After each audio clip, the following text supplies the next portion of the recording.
gihe intambara n'ihererekanya ry'ibitero byo byabaye bishyizweho iherezo nibura by'ubu ngubu hagati ya Israel na Iran no kwiruhutsa ku mpande zombi mu gihe misile zabicaga bigacika hose ziyogoza imijyi inyubako ziturwa hasi ari imiborogo hose ku mpande zombi. Ku ruhande rwa Israel ingabo n'intasi zabo zagaragaje ubuhangange bukomeye n'ubuhanga bwihariye cyane mu bitero zakoze muri Iran. Operation yabo Rising Lion yabayemo byinshi nta kabuza bigomba kwegeshwa no mu mashuri ya gisirikare n'ibijyana no gutegura ibitero n'intambara zikorerwa kure mu bindi bihugu by'amahanga. Umubare w'ibyo basenye muri Iran n'uw'abasirikare bayo bakuru bishwe kimwe n'abashakashatsi bayo mu bya nucleaire biciwe rimwe, byose ni ibintu byashyizwe ku kigero gihanitse cyane cyatunguranye bitavugwa bikangaranya bose kandi bikorwa mu buryo bwihuse cyane na benshi bicirwa rimwe mu gitero kimwe ariko kigabanijemo ibindi byinshi byahurijwe hamwe bikorerwa rimwe. Israel yabitunguranyemo cyane ahanini bijyana n'umuvuduko byakozweho, nyamara ariko Iran nayo bahanganye muri intambara barwanye mu gihe cy'iminsi 12 ikabibaye ihagaritswe. Iran nayo yatunguranye cyane muri byinshi no mu buryo butabanje gutekerezwaho neza wenda mbere hose. Kimwe mu biteye ubwoba byanahabije cyane Israel abanyamerika n'uburengerazuba bw'isi muri rusange basanzwe ku ruhande rumwe n'ubukana buhambaye bwa misile nshya iki gihugu cya Iran nacyo cyarwanishije. Uko bweje nuko bukeye ni ko izo misile zagiye zishyirwa ku bukana buhambaye kurushaho n'umuvuduko kirembuzi ku buryo byagiye birushaho kunanirana kuzikumira, maze ubundi mu biro byinshi by'ibiturika zigurukana nazo zabashije kwararika byinshi cyane muri Israel, ndetse n'uburyo bwayo burinda ikirere bwakomeje kuratwa bunasengizwa igihe cyose kuba ubwa mbere buhambaye ku isi biraburenga. Nyinshi muri izo misile z'abanya Iran zakomeje kubuceka ntizasenyerwa mu kirere nk'uko bari babyiteze.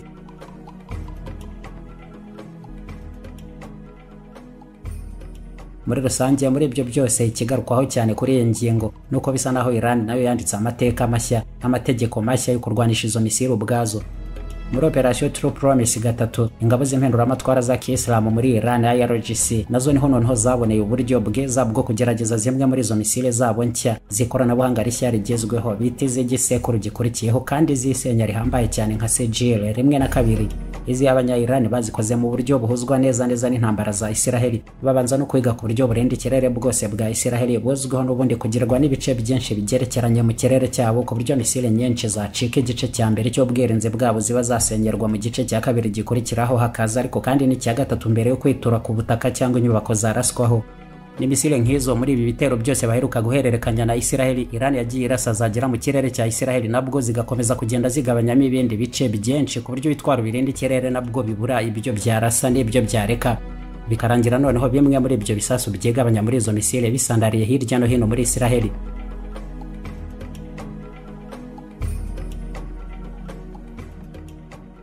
Iran na mbere hose n'ubundi yari isanganywe izo misile z'ubukana buzwi na bose ko buhambaye cyane kuko zinatwarwa kandi n'ibyiswa amavuta aremeye akorwa muri aluminium na nitrate cyangwa perchlorate d'ammonium zirimo Khaybar Shekan, Imad na Fatar rimwe cyangwa Gadr, aho bikazigeza noneho mu ntera ya kure kandi zinongerwa cyane ubukana bw'isenya. Izo zose n'ubundi barazikoresheje cyane rero muri ibi bitero byose bamazemo igihe na Israel. Iran izishora kuri iki gihugu cya Israel, izo zose n'ubundi bakabikoramo mu gihe umwe zivanze na drone nyinshi cyane, byose bagiye babivanga bikoreshwa ku bwinshi maze nabo babasha kwararika ibitari bike muri Israel.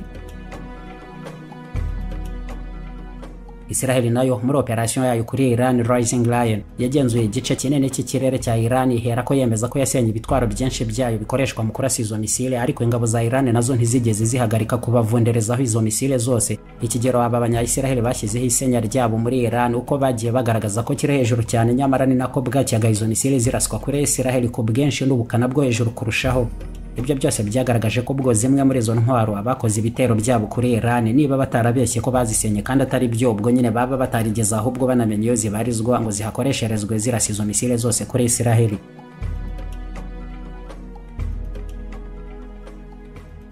Ni misile Iran yakomeje kurasa kuri Israel nubwo bari basanzwe bazizi banamenyereye cyane ibijyana n'ubukana bwazo, nyamara n'ubundi ntizibure kunaniza cyane bikomeye uburyo bwabo burinda ikirere zigakomeza gusekozwa hirya no hino muri Israel, ariko birangira noneho izanyuma Sejil muri uku kwegabagabanyamo ibindi bice byinshi, nyinshi muri zo n'ubundi baziburiye gitangira burundu.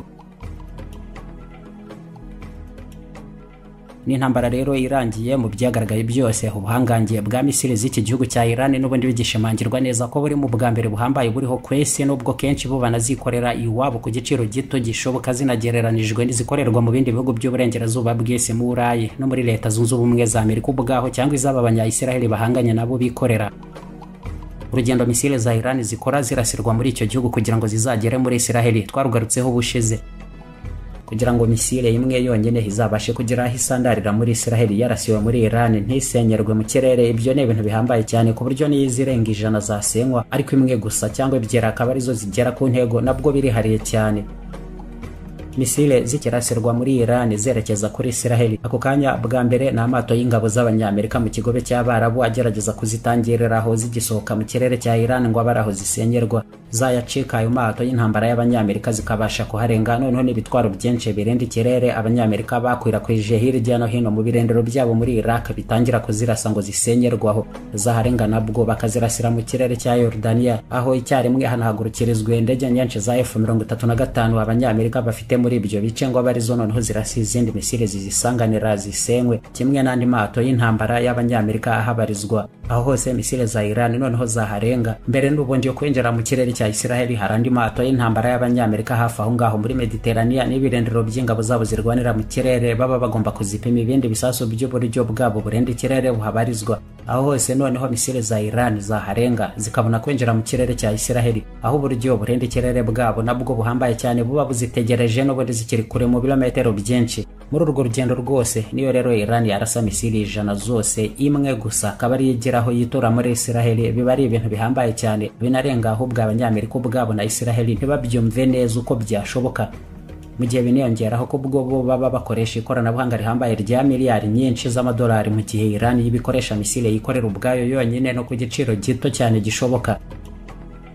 Ibyo nabyo bikongera gushimangira cyane nabwo ubuhanga n'ingufu aba banya-Iran bazikorana, mu gihe ku baturage benshi muri Israel mu bice bitandukanye nabyo zagiye zituramo nabo ubu bavuga ko bari bazi ko ari imperuka hari bagereyeho, bibaza nuko bizagenda mu gihe intambara itahagarikwa bwangu igakomeza kurwanwa mu kindi gihe kirekire. Muri rusange bikanze kenshi ko ngo bushobora kuzacyara imwe zarangije kwararika imijyi myinshi yabo isigaye ari amatongo magari ari aho gusa atagituwe. Nabo rero bariruhutsa cyane kuba gahenge kagezweho bitandukanye cyane n'ibyo bamenyereye byo kubyena insinzi ziboroheye. Sibo barota nabo noneho ubu ngubu misile za Iran zibaye zihagaritswe zitakiraswa gutyo kuri Israel yabo.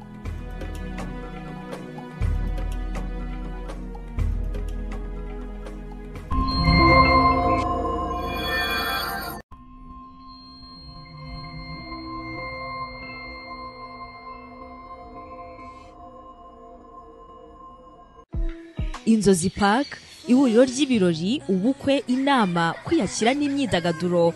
Utegura ubukwe bw'inzozi zawe, umunsi w'amavuko, inama, cyangwa se ushaka no kugira umunsi mwiza wo kwiruhukira no kwidagadura, byose ni ukuvuga icyarimwe cyangwa se mu bihe bitandukanye ahantu hamwe. Iyo uhisemo ko bibera mu Nzozi Park, bingana no kubika urwibutso rw'ibihe byiza mu bunyamwuga bwose. Dukodesha abera ubukwe, inama n'ibindi birori. Dufite kandi ubunararibonye mu kubategurira ibirori no gutakana amabengeza yose aho biri buze kubera. Inzozi Lounge ni bar na restaurant ufatiramo ibyo kunywa n'amafunguro ateguranye ubuhanga. Inzozi Park kandi tunabafasha kwakira abana mu myidagaduro n'udukino twabo mu mutekano wose. Gana Inzozi Park, ihuriro n'igicumbi nyacyo cy'ubukwe, ibirori n'inama, amacumbi n'imyidagaduro ku bana n'abakuru. Ahangaha ni ahantu hakwiriye amahitamo yawe y'icyerekezo cy'inzozi koko. Waduhamagara kuri 0782 33 69 32 cyangwa se 0782 64 31 62. Inzozi Park duherereye Kicukiro Gahanga hafi ya station ya Merez. Golden Fashion, ikitwa imyenda n'inkweto. Menya neza ko kuva ku rudodo, ibitambaro, impu, umudeli w'imyenda n'inkweto mu moko yabyabaho cyangwa twanaguhimbira twe tukwambika by'ikigero kijyana n'ibipimo mpuzamahanga by'ubuziranenge. Ugura cyangwa urangura utuganirwa hagati mu mujyi wa Kigali mu nyubako ya T2000 iruhande rwa 2000 Hotel. Wanaduhamagara kandi kuri izi nimero ureba hazose.